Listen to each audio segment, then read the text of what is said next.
الحمد لله وسلام على عباده الذين اصطفى أما بعد أعوذ بالله من الشيطان الرجيم بسم الله الرحمن الرحيم إن الدين عند الله الإسلام وقال تعالى ومن يبتغي غير الإسلام دينا فلن يقبل منه وهو في الآخرة من الخاسرين وقال تعالى يا أيها الذين آمنوا اتقوا الله حق تقاته ولا تموتن إلا وأنتم مسلمون۔ قابل احترام علماء کرام اور میرے پیارے ایمانی بھائیوں، اللہ رب العزت نے ہمیں جو دین اسلام عنایت فرمایا ہے یہ بہت ہی جامع دین ہے۔ کوئی پہلو اس کے اندر ایسا نہیں ہے جس میں ہماری رہبری نہ کی گئی ہو۔ اسی لیے قرآن پاک کی اس آیت میں اللہ تعالیٰ فرماتے ہیں کہ اللہ تعالیٰ کے نزدیک جو دین مقبول ہے وہ دین اسلام ہے، وہ دین اسلام ہی ہے۔ ان الدین عند اللہ الاسلام، جو دین اللہ تعالیٰ کے ہاں مقبول ہے وہ صرف دین اسلام ہی ہے۔ اس لیے ہم کتنے بڑے خوش قسمت ہے کہ ایک مسلمان کے گھر میں اللہ تعالیٰ نے ہم کو پیدا کر کے دین اسلام کی نعمت آسانی کے ساتھ ہم کو عطا فرما دی ہے۔ ہمیں اس کی خوب قدر کرنی چاہیے۔ دوسری آیت میں اللہ تعالیٰ فرماتے ہیں اور جو بھی شخص اسلام کے علاوہ کسی دوسرے دین کو اختیار کرے گا تو وہ اس کی طرف سے ہرگز قبول نہیں کیا جائے گا، چاہے وہ تورات کو مانتا ہو، انجیل کو مانتا ہو، حضرت موسیٰ علیہ السلام کو مانتا ہو، حضرت عیسیٰ علیہ السلام کو مانتا ہو، اللہ کا پیغمبر مانتا ہو، لیکن اگر وہ حضرت محمد مصطفیٰ صلی اللہ علیہ وسلم کے اوپر ایمان نہیں لایا، قرآن کو نہیں مانتا، تو یہ اس کا دین قبول نہیں کیا جائے گا، ہرگز قبول نہیں کیا جائے گا۔ فَلَن يُقْبَلَ مِنْهُ وَهُوَ فِي الْآخِرَةِ مِنَ الْخَاسِرِينَ، اور وہ آخرت میں نقصان اٹھانے والوں میں سے ہوگا۔ دنیا کا نقصان کی تو کوئی زیادہ حیثیت نہیں ہے، لیکن آخرت کا اندر نقصان ہو جاوے تو اس کی کوئی تلافی کی شکل ہی نہیں ہے۔ اس لیے فی الآخرہ کی قید بہت اہم ہے، وَهُوَ فِي الْآخِرَةِ مِنَ الْخَاسِرِينَ۔ کیسے قرآن پاک کے الفاظ میں غور کرتے نہیں ہم لوگ، ایسے ہی ترجمہ کر دیتے ہیں۔ وَهُوَ فِي الْآخِرَةِ، فی الآخرہ کو مقدم کیا ہے، وَهُوَ فِي الْآخِرَةِ مِنَ الْخَاسِرِينَ، آخرت کے اندر پیچھے آنے والی زندگی میں وہ نقصان اٹھانے والوں میں سے رہے گا۔ یہاں تک کہ وہ اللہ کے بعض نبیوں کو مانتا تھا، ان کی کتابوں کو مانتا تھا، پھر بھی وہ چونکہ قرآن اور ہمارے نبی پر وہ ایمان نہیں لایا، اس لیے وہ کافر مانا جائے گا اور اللہ کے نزدیک اس کا یہ دین قبول نہیں ہوگا۔ دین اسلام کی اہمیت کا اندازہ اس سے لگائیے۔ تیسری آیت جو ابھی میں نے پڑھی اس میں اللہ تعالیٰ فرماتے ہیں اے ایمان والو، تم اللہ تعالیٰ سے ایسا ڈرو جیسا اس سے ڈرنے کا حق ہے۔ پورے طور سے ڈرو، تنہائی میں بھی ڈرو، اور کوئی چھوٹا گناہ بھی مت کرو۔ ڈرنے کا مطلب یہی ہے اس کی کسی طرح کی نافرمانی مت کرو۔ پورا ڈرنے کا یہی مطلب ہے۔ اندر کے گناہ جو ہوتے ہیں باطن میں، دل میں، وہ بھی نہیں ہونے چاہیے، جو نظر نہیں آتے ہیں۔ ظاہر میں جو گناہ ہوتے ہیں اس سے تو بچنا ہی ہے، لیکن دل کے اندر اپنے کو بڑا سمجھنا، کسی پر حسد کرنا، کسی کو اپنا معتقد بنانے کے لیے کوئی نیک کام کرنا، سخاوت کرنا یا نماز پڑھنا تاکہ لوگ میرے معتقد ہو جاوے، مجھے میری عزت کرے، تو اسی کو ریاکاری کہتے ہیں۔ تو یہ تو ایک طرح کا شرک ہے، اس لیے اس سے بچنا بہت ضروری ہے۔ اللہ تعالیٰ آخرت کے اندر کامیاب کس کو کریں گے؟ جو پورا دین اسلام کے مطابق زندگی گزار کر کے آئے گا تو سیدھا وہ جنت پہ جائے گا، اس کو اللہ تعالیٰ عذاب نہیں دیں گے۔ اس لیے ہم سب کو بھی پکا مسلمان بننا ہے، کچا مسلمان نہیں، ادھورا مسلمان نہیں، کامل مسلمان بننا ہے۔ اس کے لیے ہمارے نبی صلی اللہ علیہ وسلم کی زندگی ہمارے لیے نمونہ ہے۔ لقد کان لکم فی رسول اللہ اسوۃ حسنہ، تمہارے لیے اللہ کے رسول میں بہترین نمونہ ہے۔ تمہارے جو زندگی گزارنے کے لیے اللہ کے رسول کی جو زندگی ہے وہ پوری کی پوری تمہارے لیے بہترین نمونہ ہے، اس کے مطابق تم زندگی گزارو۔ گزشتہ جمعرات چھاپی میں اللہ کے رسول صلی اللہ علیہ وسلم کے زندگی کے کچھ احوال بتائے تھے، بہت سے آگے کے احوال باقی تھے۔ لوگوں نے ایسا محسوس کیا کہ وقت کم پڑ گیا، اور زیادہ وقت ملتا بات اور زیادہ سامنے آتی تو زیادہ فائدہ ہوتا، ایسا چرچا لوگوں نے آپس میں کیا۔ تو میں نے سوچا کہ چلو اسی موضوع پر یہاں پر بھی بات ہو جاوے، آگے کی جو باتیں اور زیادہ جو اس وقت وہاں نہیں بتائی تھی وہ باتیں آج انشاءاللہ اللہ کے رسول صلی اللہ علیہ وسلم کی زندگی کے احوال میں سے کہ دین اسلام پر جمے رہنے کے لیے کیسی کیسی قربانی دی ہے صحابہ کرام نے بھی اور ہمارے نبی صلی اللہ علیہ وسلم نے بھی، کیسے کیسے حالات ان کے اوپر آئے ہیں۔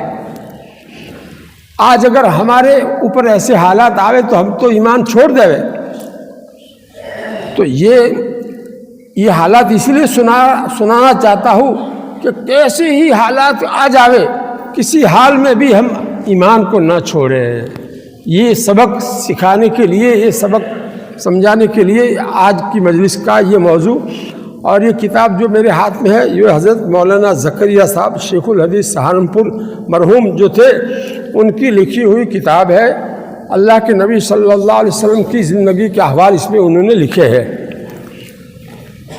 اس میں سے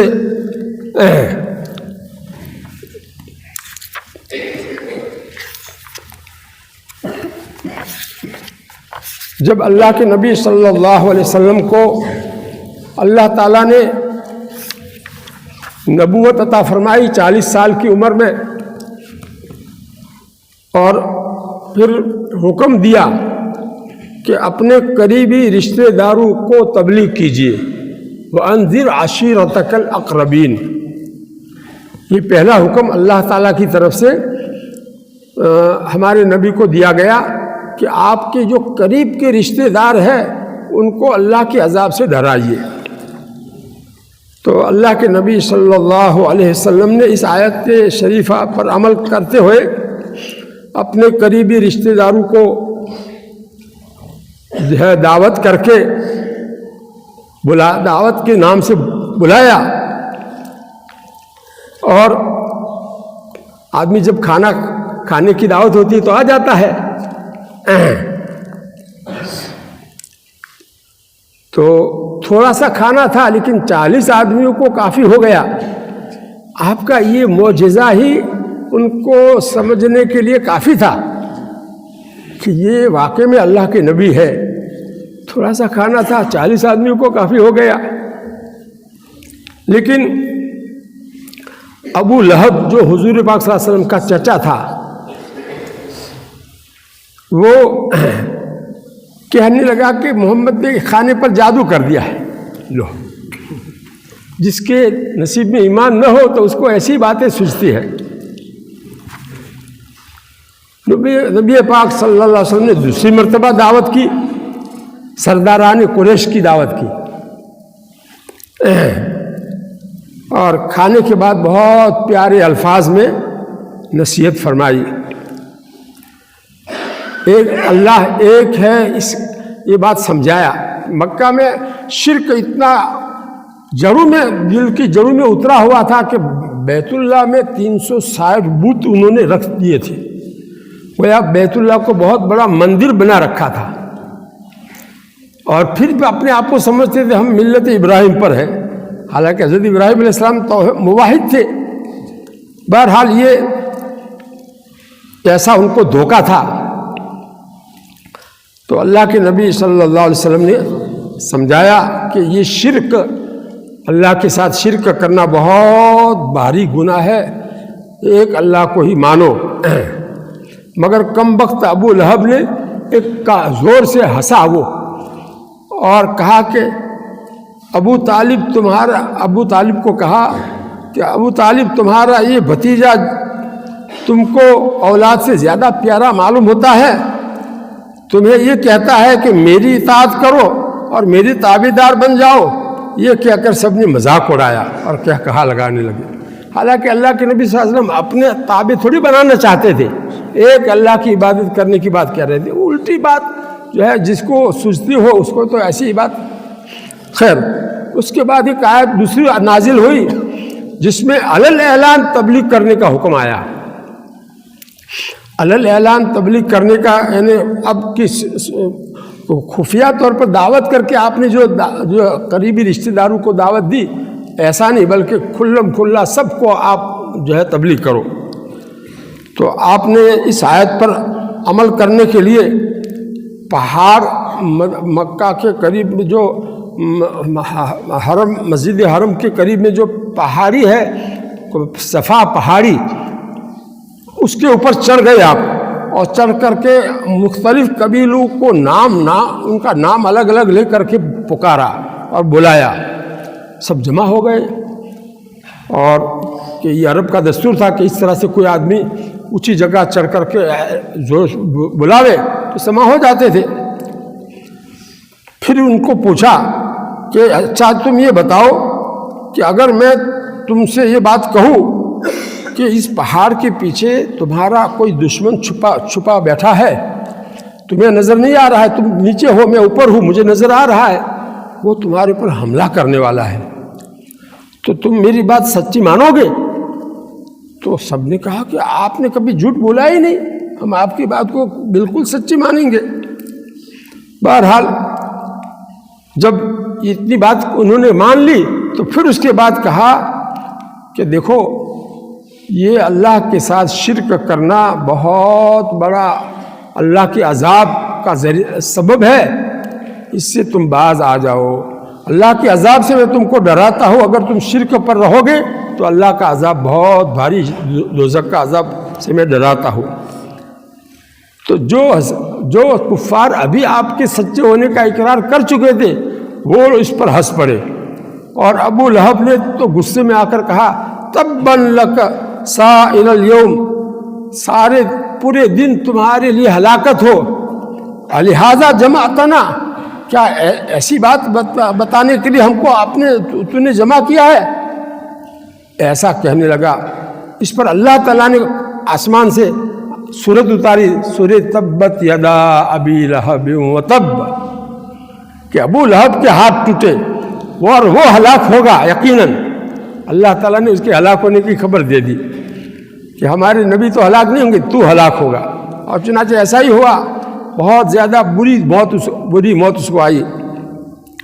خیر، اس طرح ابتدا جو آپ کی نبوت کی ابتدائی حالات جو ہے وہ تھوڑے سے میں نے آپ کو سنائے۔ اس کے بعد جب علل اعلان تبلیغ جب شروع کی تو اللہ کے نبی صلی اللہ علیہ وسلم کو کیسی کیسی تکلیفیں پہنچائی ہے۔ مکہ کے کافروں نے، کفار قریش نے، جو آپ ہی کا خاندان تھا قریش، لیکن وہ کافر تھے، تو کٹر کافر تھے۔ ہمارے یہاں ایسے کٹر کافر ہمیں کوئی نظر بھی نہیں آئے گا، ایسے کٹر تھے۔ ابو لہب کی جو بیوی تھی وہ حضور کی چچی ہوئی، تو وہ ابو سفیان کی بہن تھی۔ ابو سفیان جو مکہ کا لیڈر تھا، کافروں کا سردار تھا، بہت بڑا اسلام کا دشمن تھا، بعد میں پھر مسلمان ہوئے ہیں، لیکن ابھی جب آپ مکہ میں ہے اس وقت کافر دشمن تھا، سردار تھا کافروں کا، تو اس کی بہن جو ہے ابو لہب کے نکاح میں تھی، تو میاں بیوی دونوں حضور کے دشمن، تو وہ کیا کرے، کانٹے لا کر، جنگل سے کانٹے لا کر حضور کے راستے میں بچھاوے، تاکہ رات کے اندھیرے میں، وہاں لائٹیں تو تھی نہیں، رات کے اندھیرے میں وہاں سے گزریں گے تو کانٹے ان کو چبھیں گے، ایسی وہ شرارت کرتے تھے۔ بہرحال یہ دونوں اس طرح سے اللہ کے نبی صلی اللہ علیہ وسلم کی دو بیٹیاں ابو لہب کے دو بیٹوں کے نکاح میں تھی، ان کو تکلیف دینا شروع کیا اور آخرکار طلاق دلوا دی، ان دونوں کو طلاق دلوا دی اپنے لڑکوں کو جو ہے مجبور کر کے۔ تو اس طرح سے اللہ کے نبی صلی اللہ علیہ وسلم کو تکلیف پر تکلیفیں دینے والے یہ ابو لہب کا گھرانہ۔ پھر اس کے علاوہ ایک مرتبہ ابو طالب کے پاس کفار کا بہت بڑا مجمع آیا کہ یا تو آپ محمد کو ان باتوں سے روک دیں، جو یہ باتیں ہم کو نئی سناتے ہیں کہ ایک ہی اللہ ہے، ایسی باتیں نہ کرے ہمارے سامنے، یا پھر ان کو ہمارے حوالے کر دیں، ہم ان کو نمٹ دیں گے۔ ایسا ابو طالب سے آ کر کے کفار نے مطالبہ رکھا۔ بیچارے ابو طالب جو ہے، جو حضور پاک کی جو حمایت کرتے تھے، حفاظت کرتے تھے، وہ سخت حیران میں پڑ گئے کہ کیا کروں میں، کس طرف جاؤں۔ ایک طرف وہ آپ کو چھوڑ بھی نہیں سکتے تھے، اس لیے کہ ان کے والد عبد المطلب حضور کے دادا نے وصیت کی تھی مرتے وقت میں کہ یہ محمد کا تم خیال رکھنا، جو ہے میرا یہ جو ہے پوتا ہے اور تمہارا بھتیجا ہے، اس کی خیال رکھنا۔ اس لیے باپ کی وصیت بھی پوری کرنی تھی، اور ایک طرف یہ ایسا کہہ رہے تھے کفار مکہ کہ ان کو ہمارے حوالے کر دو۔ آپ کے اخلاق اور آپ کے کمالات بھی ایسے تھے کہ وہ معتقد تھے ابو طالب حضور پاک صلی اللہ علیہ وسلم کے، اس لیے وہ چھوڑ نہیں سکتے تھے۔ اور ایک طرف جو ہے یہ کفار کے ٹولے آ کر کے حضور پاک صلی اللہ علیہ وسلم کو ہمارے حوالے کرو، یا پھر ان کو روکو ان ایسی باتیں کرنے سے، ایسا آ کر کہتے تھے۔ تو بیچارے پریشان ہو گئے ابو طالب۔ تو آخر میں حضور پاک صلی اللہ علیہ وسلم کو بلا کر کے بڑی نرمی کے ساتھ ابو طالب نے کیا کہا، بہت لمبی بات کرنے کے بعد کہا کہ آپ اپنے مقصد سے ہٹ جاؤ اور یہ دین کی دعوت دینے کا کام چھوڑ دو۔ مگر آپ صلی اللہ علیہ وسلم نے نہایت استقلال کے ساتھ اور ہمت کے ساتھ جواب دیا کہ میرے چچا، اگر یہ کفار مکہ میرے ایک ہاتھ میں آفتاب دے دیوے اور دوسرے ہاتھ میں چاند رکھ دیوے، تب بھی میں اپنا کام نہیں چھوڑ سکتا۔ دیکھو ایسا آدمی کو پکا ہونا چاہیے، تب بھی میں اپنا کام نہیں چھوڑ سکتا، یہاں تک کہ اللہ جل شانہ دینی مقصد کو پورا فرما دیوے یا پھر میں شہید ہو جاؤں۔ میں اپنی جان تو دے سکتا ہوں لیکن یہ کام نہیں چھوڑ سکتا۔ کیسی ثابت قدمی، کیسا پکا ارادہ ہمارے نبی صلی اللہ علیہ وسلم کا رہا، تب جا کر ایمان ہم تک پہنچا ہے۔ بہرحال جب اس طرح سے بہت زیادہ، ایک مرتبہ اللہ کے نبی صلی اللہ علیہ وسلم بیت اللہ کے سامنے نماز پڑھ رہے تھے، اور وہاں کفار کا ٹولہ بیٹھا ہوا تھا، اس میں ابو جہل بھی تھا، اور ایسے بڑے بڑے کٹر دشمن تھے کافر۔ تو انہوں نے آپس میں مشورہ کیا کہ ایک اٹھنی اپنے وہاں ذبح ہوئی ہے، تو اس کی اوجڑی کوئی اٹھا کر لاوے، اور جب یہ محمد سجدے میں جاوے تو ان کے کندھے کے اوپر جو ہے کمر کے اوپر رکھ دیوے۔ اوجڑی اونٹ کی کتنی بڑی ہوتی ہے، بکری کی یا گھیٹا بہت بڑا ہوتا ہے گھیٹا، اس کی اوجڑی بھی میں نہیں اٹھا سکتا، آپ اکیلے نہیں اٹھا سکتے، اس کو پورا اٹھانا ہو تو نہیں اٹھا سکتے ہیں۔ بہرحال جو اونٹ کی اوجڑی کتنی بڑی ہوگی، پہاڑی کی کتنی بڑی ہوتی ہے، دیکھتے ہوگی آپ نے، اتنی بڑی اوجڑی اٹھا کر کے لایا، خون میں لت پت اور گندگی میں لت پت، اور اس کو لا کر اللہ کے نبی صلی اللہ علیہ وسلم جب سجدے میں گئے تو آپ کے پیٹھ پر رکھ دی۔ اتنا زیادہ گندی ایسی گندی چیز سجدے کی حالت میں رکھ دی، تو اللہ کے نبی صلی اللہ علیہ وسلم پر اتنا بوجھ اس کا ہوا کہ آپ سر نہیں اٹھا سکے۔ آپ کسی نے حضرت فاطمہ رضی اللہ عنہا کو جا کر کہا کہ تمہارے ابا کے اوپر یہ اونٹ کی اوجھڑی ڈال دی ہے، وہ سجدے میں ہے، سر نہیں اٹھا سکتے ہیں۔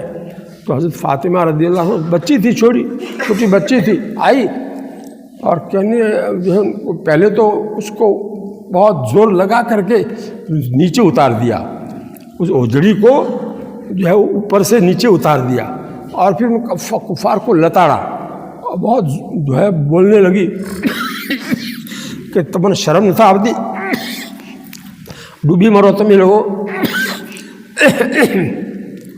آبی ریتی جو سو کرو سا تمہیں لوگوں۔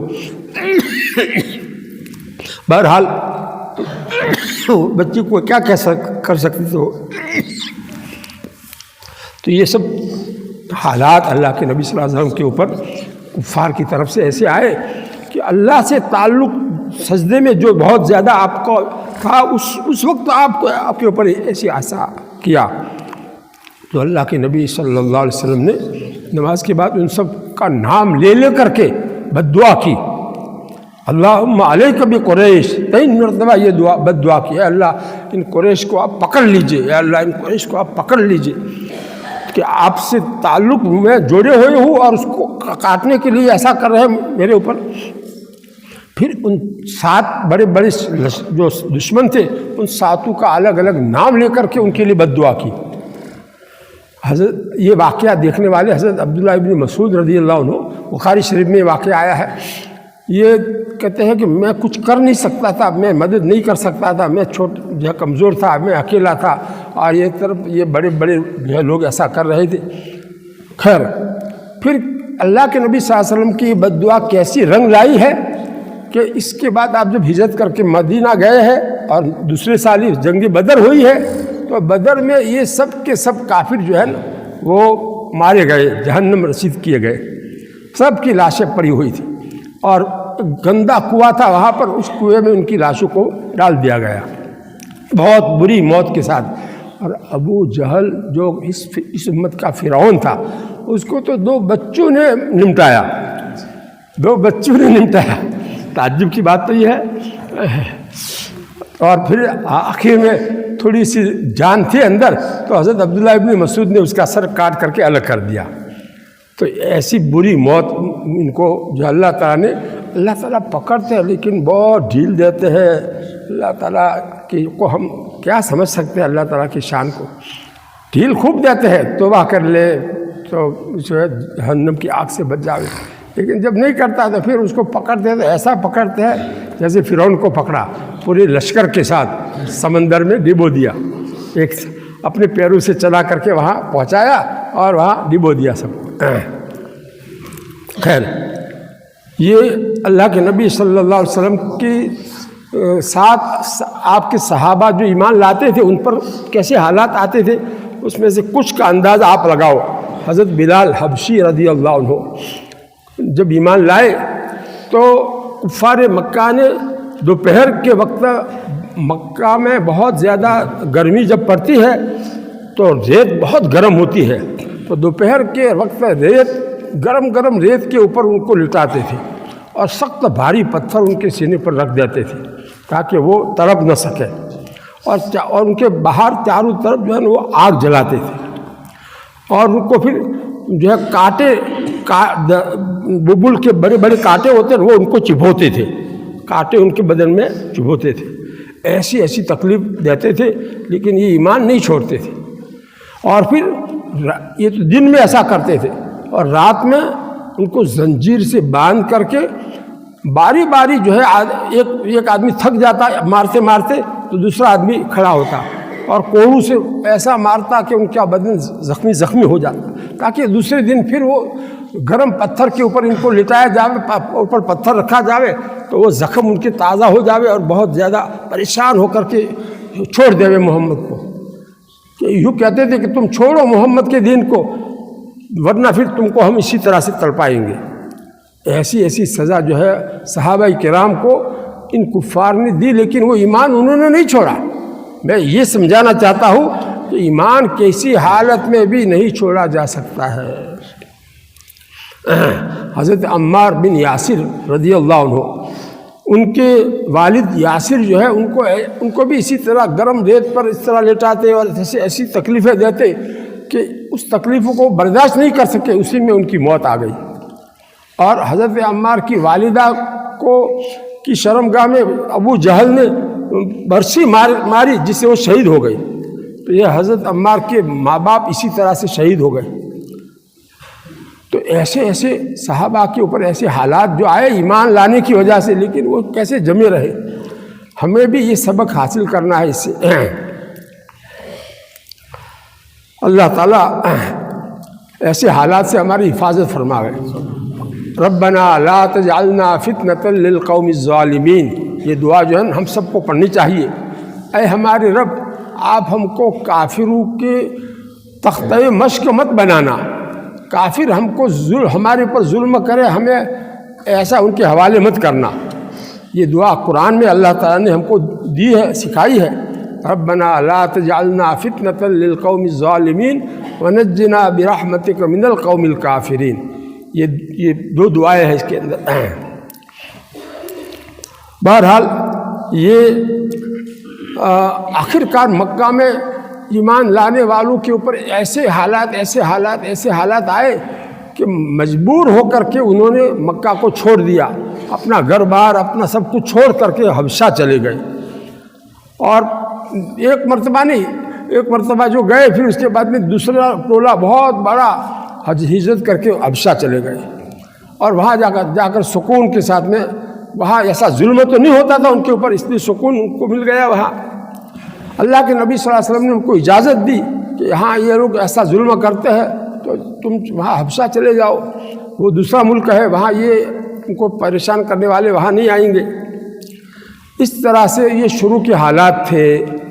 اور اس کے بعد میں اللہ کے نبی صلی اللہ علیہ وسلم جو ہے کے اوپر ایک کیسا حال آیا ہے وہ میں آپ کو بتانا چاہتا ہوں۔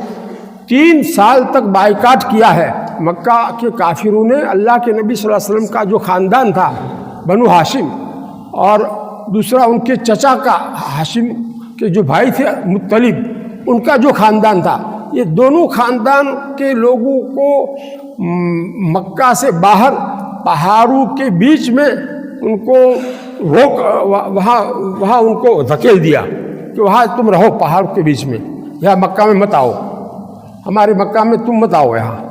اور یہاں تم کو کوئی، اگر تم میں سے کوئی پیسوں سے بھی کوئی دکان پر خریدنے کے لیے آئے گا تو کوئی نہ دے ان کو، کوئی چیز کھانے پینے کی اگر وہ خریدنے کے لیے آئے تو ان کو کوئی نہ دے۔ ایسی قسم کھا کر کے آپس میں انہوں نے طے کیا، اور ان سے کوئی اپنی لڑکی کا نکاح بھی نہ کرے۔ ایسی شرطیں اس بائیکاٹ میں انہوں نے طے کی، اور اس کے اوپر قسمیں کھا کر کے آپس میں انہوں نے طے کیا کہ ان کو جب تک یہ محمد کو ہمارے حوالے نہ کرے وہاں تک ہم ان کو اسی طرح سے وہاں جو ہے، اب جو کچھ کھانا اپنے ساتھ لے گئے تو چند دنوں میں ختم ہو گیا۔ اب بھوکے مرنے لگے، عورتیں بچے بلبلانے لگے بھوک کی وجہ سے، کیا کھاوے؟ سوچو پانی کہاں سے لاوے؟ وہاں پر جو ہے 3 سال میں گرمی بھی آئی، سردی بھی آئی، بارش بھی آئی، سارے حالات میں وہاں جو ہے ابو طالب بھی جو کافر تھے وہ بھی انہوں نے ساتھ دیا ان کا، اللہ کے نبی صلی اللہ علیہ وسلم کا، اور وہاں ایسی تکلیفوں میں 3 سال تک رہے۔ ہم ایک دن نہیں رہ سکتے ہیں ایسی حالت میں، 3 دن تو کیا رہیں گے، ایک دن نہیں رہ سکتے۔ ایسے حالات میں بھی ایمان کے اوپر جمے رہنا کوئی معمولی کام ہے؟ اس کو کہتے ہیں شعب ابی طالب کا واقعہ، یعنی ابو طالب کی جو گھاٹی تھی جہاں ان کو پر دیا تھا ان ایمان والوں کو اللہ کے نبی صلی اللہ علیہ وسلم کے ساتھ میں، اس کا واقعہ یہ 3 سال کا بائیکاٹ ہے۔ اس کو حضرت مولانا زکریا صاحب کے الفاظ میں سنیے۔ شعب ابی طالب میں محبوس کر دیا اللہ کے نبی صلی اللہ علیہ وسلم کے تمام قبیلے کو، اس میں محبوس کر دیا یعنی پر دیا۔ عام لوگوں کا کھانا پینا بھی ان حضرات کے ساتھ بند تھا، اس گھاٹی سے باہر نکلنے کی اجازت نہیں تھی، نہ ہی کسی دکاندار سے کسی چیز کے خریدنے کی اجازت تھی، نہ وہاں کھانے پینے کا کوئی سامان لے جانے کی اجازت۔ خود ان حضرات کے پاس کھانے پینے کا جو سامان تھا وہ کچھ دن بعد جب ختم ہو گیا تو اس کے بعد فاقے پر فاقے شروع ہوئے، بچے اور عورتیں بھوک کی شدت سے بیتاب ہو گئے۔ کفار کا یہ معاہدہ زبانی معاہدہ نہیں تھا، بلکہ معاہدہ لکھ کر کے بیت اللہ میں اس کو لٹکا دیا تھا تاکہ ہر ایک اس کی پابندی کرے۔ اور ایک دو آدمیوں کی قرارداد نہیں تھی، بلکہ سرداران مکہ جتنے تھے وہ سب نے مل کر کے یہ اس پر دستخط کر کے یہ طے کیا تھا کہ ان کو بالکل بائیکاٹ ہم سب مل کر کرتے ہیں۔ جس نے یہ معاہدہ لکھا تھا اللہ تعالیٰ نے اس کو یہ سزا دی کہ اس کے دونوں ہاتھ شل ہو گئے، بیکار ہو گئے، لیکن پھر بھی اس کو سمجھ میں نہیں آیا کہ مجھے اوپر یہ سزا اللہ کی طرف سے کیوں آئی ہے۔ آخر کار 3 سال کے بعد اللہ کے نبی صلی اللہ علیہ وسلم کے اوپر وحی آئی، حضرت جبریل علیہ السلام اللہ کی طرف سے وحی لے کر آئے کہ وہ بائیکاٹ کا جو قرار نامہ جو بیت اللہ میں رکھا ہے، لٹکایا ہے، اس میں اس کو دمک نے کھا لیا ہے، سوائے اللہ کے نام کے باقی کچھ بھی باقی نہیں رہا ہے۔ تو ابو طالب نے مکہ کے سرداروں سے کہا، دیکھو میرا بھتیجا یہ کہتا ہے، دیکھو اب تم دیکھ لو، تمہارا جو قرار نامہ لٹکایا ہوا ہے دیکھ لو، اگر ہمارے بھتیجے کی بات صحیح نکلے تو اس کا مطلب یہ ہے کہ تم جو ہے غلطی پر ہو، اگر ہمارے بھتیجے کی بات صحیح ہے تو اس کا مطلب یہ ہے کہ تم جو ہے تم ظلم کر رہے ہو۔ ہاں کہا بالکل ٹھیک ہے۔ اور کچھ لوگ ہیں اللہ تعالیٰ نے کچھ ان کفار مکہ ہی میں سے ایسے رحم دل کو کھڑا کر دیا جو اس کی مخالفت کرنے لگے کہ آؤ تو بائیکاٹ تھا تو ایسے تین ور تھی جو ہے بیچارہ بھوشے مرسن تو کوئی رحم نہ تھا اب تو تمن، تو ایسا کہنے والے بھی اللہ تعالیٰ نے کھڑے کر دیے۔ کچھ ایسے کھڑے ہو گئے اور کچھ یہ حضور پاک صلی اللہ علیہ وسلم کی بات سامنے آئی تو دیکھا بائیکاٹ نامہ جو ہے قرار نامہ، تو واقعی میں اس میں اللہ کے نام کے سوا کچھ بھی باقی نہیں تھا، سب کو نمک نے کھا لیا تھا، ادھے نے کھا لیا تھا۔ اس کی وجہ سے جو ہے نجات ملی اس جو ہے بائیکاٹ کے سے۔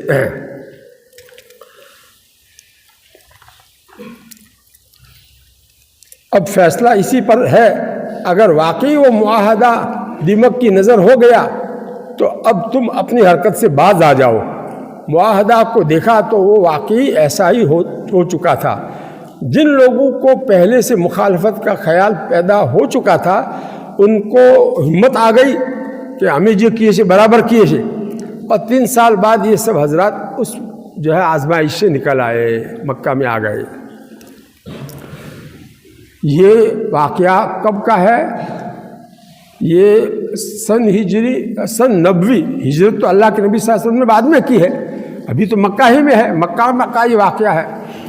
تو سن 90 اس وقت آپ کو جو نبوت ملی وہاں سے لے کر سن 90 7 سے لے کر کے 10 تک 3 سال یہ بائیکاٹ رہا ہے۔ اس کے بعد وہاں سے تو نجات ملی اور گھر آ گئے، لیکن اللہ کی طرف سے دیکھو کیسے آزمائش ہوتی ہے کہ حضور پاک صلی اللہ علیہ وسلم کی جو ایک ہی بیوی اس وقت تھی حضرت خدیجہ رضی اللہ عنہا، ان کا انتقال ہو گیا،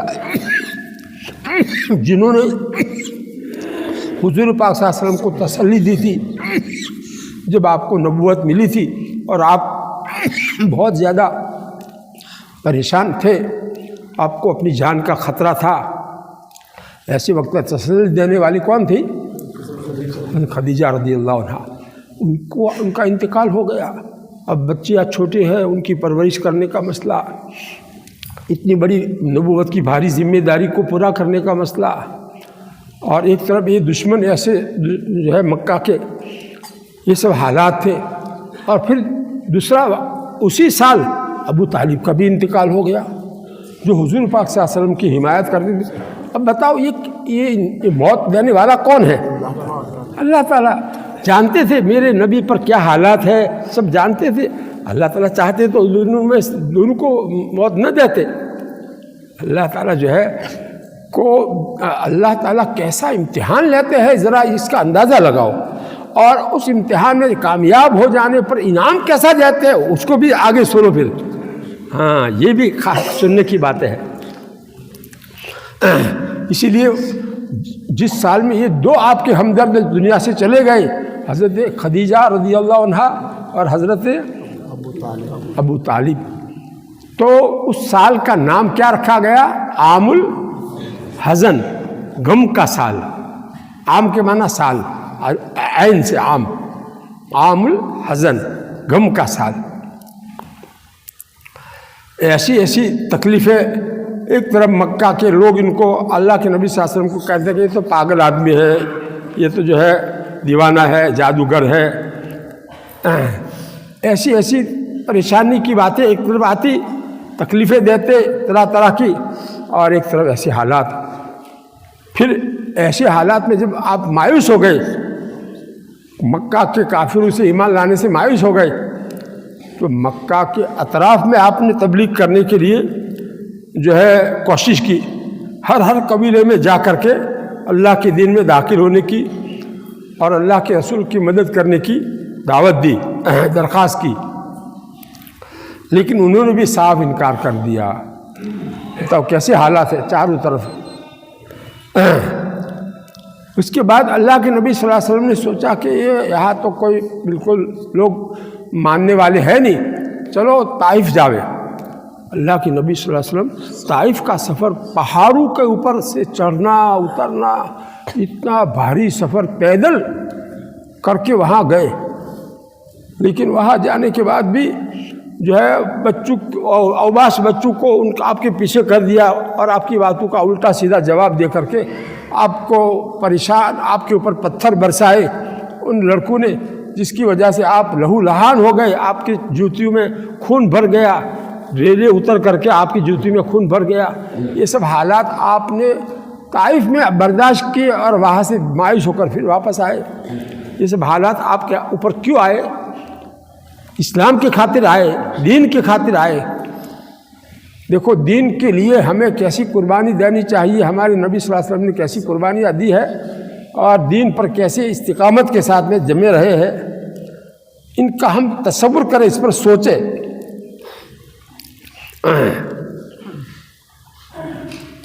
آخرکار اللہ تعالیٰ نے اتنی ساری انہوں نے جب قربانی دی ہمارے نبی صلی اللہ علیہ وسلم نے اللہ کے دین کے لیے، تو اللہ تعالیٰ کا ضابطہ کیا ہے؟ اللہ تعالیٰ انعام سے جو نوازتے ہیں، ایسی قربانیاں دلانے کے بعد انعام سے نوازتے ہیں، اور وہ اپنے شایان شان انعام دیتے ہیں. اور کیسا انعام دیا؟ معراج میں 7 آسمان کے اوپر بلایا، جہاں جبریل کا بھی وہاں جا نہیں سکتے تھے، وہاں تک اللہ تعالیٰ نے اپنے پاس بلایا. ایسا معراج کا انعام جو آپ کی خصوصیت ہے، کسی نبی کو یہ معراج کا واقعہ حاصل نہیں ہوا. اور صرف اتنا نہیں، بلکہ معراج میں اللہ تعالیٰ کی دیدار بھی کیا، اللہ تعالیٰ سے باتیں بھی کی.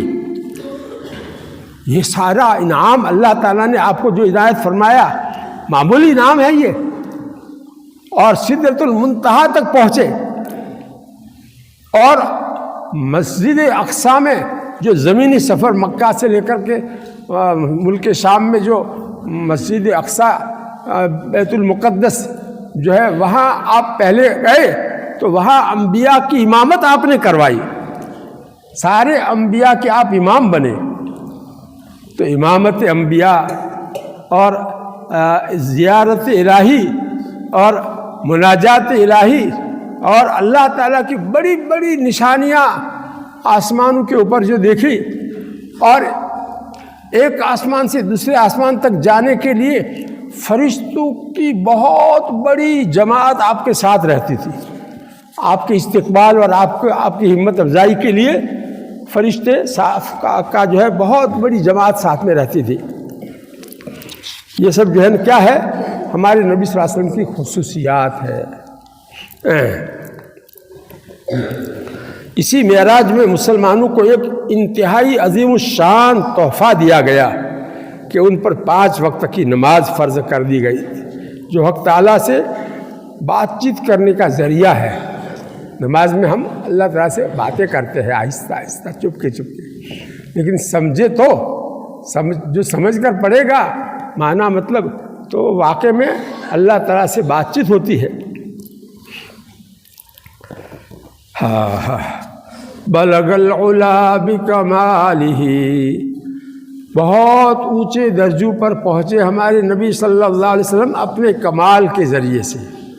کشف الدجا بجمالہ، اپنی جمال اور خوبصورتی کی وجہ سے تمام اندھیروں کو چھانٹ دیا، تمام اندھیروں کو چھانٹ دیا، کفر کے اندھیرے، شرک کے اندھیرے چھانٹ دیے۔ حسنت جمیع خصالہ، آپ کی تمام عادتیں بہت اچھی تھی۔ صلو علیہ وآلہ، آپ پر اور آپ کے آل یعنی گھر والوں پر درود پڑھو۔ اللہم صلی علی محمد عبدک ورسولک وصلی علی المؤمنین والمؤمنات والمسلمین والمسلمات۔ یہ حدیث میں درود آیا ہے، بہت اہم درود۔ خیر، یہ معراج نبوی کا جو واقعہ ہے وہ اس میں سے میں آپ کو تھوڑا سا سنانا چاہتا ہوں۔ معراج میں اللہ کے نبی صلی اللہ علیہ وسلم سوئے ہوئے تھے، ابھی پوری طرح سے سوئے نہیں تھے، بلکہ بیچ بیچ میں آدمی ہوتا ہے کچھ جو ہے آنکھ لگ رہی ہے، سونے کی تیاری میں ہوتا ہے، غنودگی ہوتی ہے، تو ایسی بین النوم والیقظہ ایسی حالت میں تھے کہ حضرت جبریل مکان کی چھت پھاڑ کر کے نیچے آئے، دروازے سے نہیں آئے، مکان کی چھت پھاڑ کر کے اندر آئے۔ اور اس میں اشارہ تھا کہ آج آپ کے ساتھ کچھ انوکھا معاملہ ہونے والا ہے، اس لیے آپ اس کے لیے تیار رہے۔ اور پھر آپ کو جو ہے آپ کا سینہ جو ہے سینہ مبارک چیرا، یہاں سے لے کر کے یہاں تک چیر کر کے اندر سے آپ کا دل مبارک باہر نکالا اور اس کو زمزم شریف کے پانی سے دھویا اور اس میں ایمان اور حکمت کو بھرا، ایمان اور حکمت کو بھرا، اور پھر اس کو اپنی جگہ فٹ کر دیا، اور پھر اوپر کے جو ہے جو چیرا تھا اس کو ٹھیک کر دیا، جیسا تھا ایسا کر دیا، اور پھر ہاتھ پکڑ کر کے کہا چلیے ہمارے ساتھ۔ تو جسمانی معراج تھی، آپ کا ہاتھ پکڑ کر کے، ابھی اتنا بڑا آپریشن ہارٹ کا ہوا ہے، اور ابھی جو ہے اتنا لمبا سفر جو کسی نے نہیں کیا، مکہ سے لے کر کے بیت المقدس کا زمینی سفر براق کے اوپر۔ وہ براق ایسا جانور تھا کہ جہاں تک آدمی کی نظر پڑے وہاں تک اس کا پہلا قدم پہنچتا تھا، اتنا تیز جو ہے جانے والا۔ تو 1 منٹ بھی نہیں لگی ہوگی بیت المقدس جانے میں، وہاں پہنچ گئے، اور پھر وہاں نماز پڑھائی، امام انبیاء سب وہاں تیار، آپ کے استقبال میں تیار تھے، انبیاء سب نے آپ کو آگے بڑھایا، امام بنایا، اور آپ نے نماز پڑھا کر کے پھر اس کے بعد میں اب اوپر جانا تھا آسمانوں کے اوپر، تو اس کے لیے ایک سیڑھی لائی گئی۔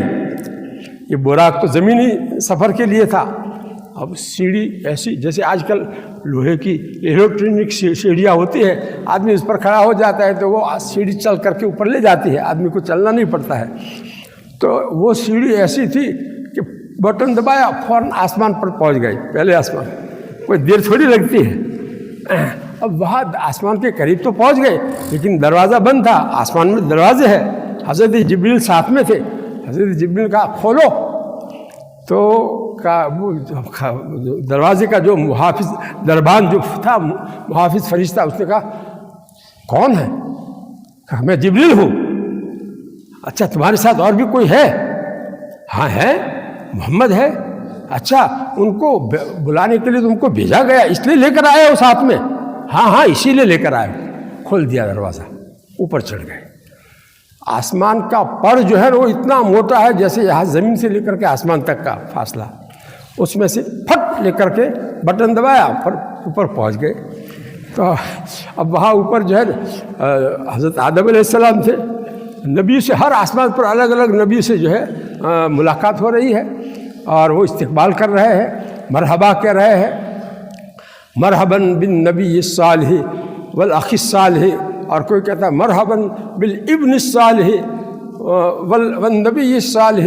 حضرت آدم علیہ السلام نے ابن کہا ہے کہ نیک بیٹا اور نیک نبی کو مرحبا ہو، خوش آمدید ہو، اور حضرت ابراہیم نے بھی اسی طرح ابن کہا ہے، چونکہ حضرت ابراہیم کے اولاد میں سے آپ تھے، اور باقی سب نبیوں نے کیا کہا ہے؟ مرحباً بالاخ الصالح والنبی الصالح۔ اس طرح کہہ کر کے نبیوں نے ساتوں آسمانوں میں الگ الگ نبیوں نے استقبال کیا، اور ایک آسمان سے دوسرے آسمان، اور پورے اس آسمانی سفر میں، ساتوں آسمان کے سفر میں فرشتوں کی بہت بڑی جماعت ساتھ میں رہی، آپ کو آپ کی دل جوئی کے لیے، آپ کی ہمت۔ اتنا بڑا سفر، خصوصی سفر، کوئی کسی اور کو حاصل نہیں ہوا۔ صاحب قصیدہ بردہ نے اس کو مختصر انداز میں لکھا ہے، اور اس کا ترجمہ حضرت شیخ الہند کے والد نے کیا ہے، حضرت ثانی رحمۃ اللہ علیہ نے اس کو نقل کیا ہے، اس کو یہاں پر نقل کیا ہے۔ تو اس کا اس میں سے کچھ تھوڑا سا سناتا ہوں کہ جو ہے آپ وَبِتَّ تَرْقَىٰ إِلَىٰ أَن نِلْتَ مَنزِلَةً مِّن قَابَ قَوْسَيْنِ لَمْ تُدْرَكْ وَلَمْ تُرَمِ، کہ آپ ترقی کرتے کرتے ایسی جگہ پہنچ گئے کہ ایسا قرب الہی، ایسا اللہ کا قرب آپ نے حاصل کر لیا کہ جس پر مقربان درباہ خداوندی سے کوئی نہیں پہنچایا گیا۔ اللہ تعالیٰ کے مقرب جو فرشتے یا بندے ہیں، جبریل بھی وہاں نہیں پہنچے، وہاں تک آپ پہنچے، بلکہ اس مرتبے کا یہ مرتبہ اتنا اونچا تھا کہ کسی نے اس کا قصد بھی نہیں کیا، کسی نے اس تک پہنچنے کا قصد بھی نہیں کیا، کسی بھی مقرب خداوندی نے اس کا قصد بھی نہیں کیا۔ خود حضرت جبریل علیہ السلام نے کیا کہا ہے؟ اگر یکسر موئے برتر پرم فروغ تجلا بسوزد پرم، اگر یہ ساتوں آسمان کے اوپر پہنچنے کے بعد حضرت جبریل کیا کہتے ہیں؟ اب میرا مقام یہاں تک ہے، میں یہاں سے آگے نہیں آ سکتا ہوں، ایک بال برابر بھی یہاں سے اگر میں آیا اوپر تو میں اللہ کی تجلی سے جل جاؤں گا، میرے پر جل جائیں گے، یہاں سے اب آپ کو اکیلے کو جانا ہے۔ اللہ کے نبی صلی اللہ علیہ وسلم اتنا سفر، اب آگے اکیلے کو جانا ہے۔ جو ساتھی تھا خاص رفیق سفر حضرت جبریل، انہوں نے بھی کہا کہ اب میرا آگے ہے ہی نہیں، کیسے میں آگے آؤں، آپ اکیلے جائیے۔ تو اللہ تعالیٰ نے آگے کیسا انتظام کیا ہے، وہ اس کی تفصیلات بہت عجیب و غریب ہے۔ اب یہ معراج، اس کو معراج اسی لیے کہتے ہیں، معراج کے معنی سیڑھی، تو یہاں تک تو سیڑھی تھی، پھر اس کے بعد آگے پتہ نہیں کیا چیز تھی جس میں آپ اکیلے وہاں پہنچے ہیں۔ وہ معارف القرآن ادریسی کے اندر معراج کا واقعہ بیان کیا ہے، وہاں دیکھنا پتہ چلے گا کیا چیز تھی وہ، کس میں آپ کو اوپر آگے چڑھایا گیا ہے، اور کون کس طرح سے آپ گئے ہیں۔ خیر، تو یہ سب حالات آپ کے میں تھوڑے تھوڑے بتا رہا ہوں کہ جو آخر کار صحابہ ہجرت کر کے مکہ سے چلے گئے، کچھ مدینہ گئے آپ کی اجازت سے، کچھ پہلے حبشہ چلے گئے تھے۔ اب مکہ میں حضور پاک صلی اللہ علیہ وسلم ہی رہ گئے، اور ابو بکر صدیق رہ گئے، اور دوسرے مسلمان چلے گئے۔ اللہ کے مدینہ میں جو گئے تھے مسلمان ہجرت کر کے، اور مدینہ میں پہلے سے کچھ صحابہ مسلمان ہو گئے تھے، حج میں آئے تھے تو مسلمان ہو گئے تھے، انہوں نے کہا حضور پاک صلی اللہ علیہ وسلم کہ آپ یہاں آ جائیے، مدینہ میں آ جائیے، آپ کو وہاں تکلیف ہے مکہ میں، آپ یہاں آ جائیے۔ آپ نے فرمایا اللہ کی طرف سے اجازت ابھی مجھے نہیں ملی ہے، اس لیے میں ابھی نہیں آ سکتا، اللہ تعالیٰ کی طرف سے اجازت کا میں انتظار کر رہا ہوں۔ ایسی تکلیفیں مکہ میں اکیلے رہ کر اٹھا رہے ہیں، لیکن اللہ کی اجازت کے بغیر وہاں سے نہیں جا رہے۔ آخر کار ایک مرتبہ کفار مکہ نے اللہ کے نبی صلی اللہ علیہ وسلم کو جان سے مار ڈالنے کا کا پلان بنایا اور کہا کہ ایک آدمی نہ مارے، 5 قبیلوں کے 5 آدمی مل کر کے ایک ساتھ حملہ کرے، تاکہ یہ ختم ہونے کے بعد ان کا جو خاندان ہے بنو ہاشم وہ جو ہے قصاص نہ لے سکے کہ بھائی 5 آدمی نے مل کر مارا ہے تو کیسے قصاص جو ہے، قصاص کی بجائے دیت کے اوپر وہ راضی ہو جائیں گے، ہم دیت دے دیں گے۔ ایسا پلان انہوں نے بنایا۔ تب اللہ تعالیٰ نے اجازت دی کہ اب آپ ہجرت کر لو، مکہ کو چھوڑ دو۔ دیکھو اللہ تعالیٰ کی شان کیسی ہے، اپنے ایسے محبوب کو ایسے حالات میں رکھتے ہیں اور اجازت کب دیتے ہیں؟ جس رات میں آپ کو مکان کا گھیراؤ کر کے آپ کو قتل کرنے کے لیے، شہید کرنے کے لیے پلان بنا کر کے تیار ہو کر آ چکے ہیں، اس وقت آپ کو اجازت ملتی ہے تو آپ کے پاس کفار جو ہے نا وہ امانتیں رکھتے تھے، حالانکہ وہ آپ کے دشمن تھے لیکن امانت آپ کے پاس رکھتے تھے، اتنا اعتماد تھا۔ تو وہ امانتیں حضرت علی کو سونپی اور حضرت علی کو کہا کہ تم یہ امانتیں جن کی ہے ان کو پہنچا دینا اور میرے بستر پر تم سو جاؤ اور میں جاتا ہوں۔ اب رات کے وقت چاروں طرف وہ باہر ٹولہ ہے، تلواریں لے کر تیار مارنے کے لیے آپ نکلتے ہیں۔ ایک مٹھی مٹی لی اور ایسا ڈالا، اصحابہ آنکھیں ملتے رہ گئے اور نکل گئے آپ۔ ایک مٹھی مٹی جو ہے کیسے سب کی آنکھوں میں جائے گی؟ اللہ تعالیٰ نے سب کی آنکھوں میں پہنچا دی تو اوشو مرتا رہی جا نکلی جائی تھی اللہ نبی صاحب۔ اللہ تعالیٰ اپنے نبی کی ایسی حفاظت کرتے۔ اور ابو بکر صدیق کے گھر گئے، کہا کہ چلو اب میرے ساتھ چلو۔ 2 اٹھنیاں پہلے سے تیار رکھی تھی، وہ ایک آدمی کو حوالے کی کہ تو یہ 2 اٹھنیاں 3 دن کے بعد میں غار ثور کے پہاڑ کے نیچے لے کر کے آ جانا، ابھی ہم ایسے ہی اکیلے جاتے ہیں۔ مکہ سے باہر جو پہاڑ تھا ثور نام کا، تو اس کے اوپر ایک غار تھا، یعنی بہت سوراخ تھا، اس کے اندر جا کر چھپ گئے۔ 3 دن تک چھپے رہے، 3 راتیں اور 3 دن، اور پھر اس کے بعد میں آگے کا سفر شروع کیا ہے۔ ایسے حالات میں اللہ تعالیٰ کے نبی صلی اللہ علیہ وسلم مدینہ جب آ گئے تو مدینہ آنے کے بعد میں بھی کفار مکہ جو ہے وہاں سے حملہ کرنے کے لیے مدینہ آتے تھے۔ احد کی لڑائی کہاں ہوئی ہے؟ مدینہ کے باہر جو پہاڑ ہے احد پہاڑ، وہاں ہوئی ہے۔ مکہ سے اتنی دور سے وہ مارنے کے لیے یہاں مسلمانوں کو یہاں آئے ہیں۔ بدر کہاں ہوئی ہے؟ مکہ میں تھوڑی ہوئی ہے۔ بدر کی لڑائی بیچ میں ہوئی ہے، بدر تو بیچ میں ہے، مکہ اور مدینہ کے بیچ میں۔ اور غزوہ احزاب بالکل مدینہ کے اوپر چاروں طرف کفار نے آ کر حملہ ختم کرنے کا ارادہ۔ بتاؤ کیسے حالات میں ہمارے نبی صلی اللہ علیہ وسلم نے جو ہے کام کیا ہے، اس کا اندازہ لگاؤ۔ خندق کھودنی پڑی اپنی جان کی حفاظت کے لیے، کیسے حالات پیش آئے ہوں گے۔ لیکن اس کے بعد پھر اللہ تعالیٰ نے چند ہی سالوں میں یہ سن ہجری 5 میں غزوہ احزاب غزوہ خندق ہوئی، اللہ تعالیٰ نے ان کو بھگا دیا ایسی تیز ہوا بھیج کر کے، اور مجبور ہو گئے بھاگنے پر، اور لڑائی نہیں ہوئی، گھر ہار گئے۔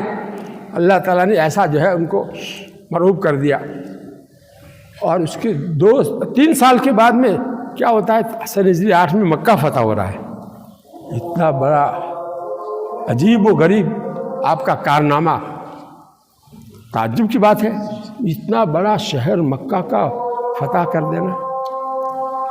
بہرحال آپ کی پوری زندگی ہمارے لیے غزوہ تبوک کا سفر کتنا اہم، حجۃ الوداع کا سفر کتنا اہم، ساری آپ کی زندگی کے ایک ایک پہلو کو، صرف بڑے بڑے واقعات ہی کو آدمی سوچے تو پتہ چلتا ہے کہ ہمارے نبی صلی اللہ علیہ وسلم دنیا میں سب سے پہلے نمبر کے کمالات والے، سب سے پہلے نمبر کے خوبصورت، سب سے پہلے نمبر کے عقل مند، اعقل الناس اور احسن الناس اور اجمل الناس ہمارے نبی صلی اللہ علیہ وسلم تھے۔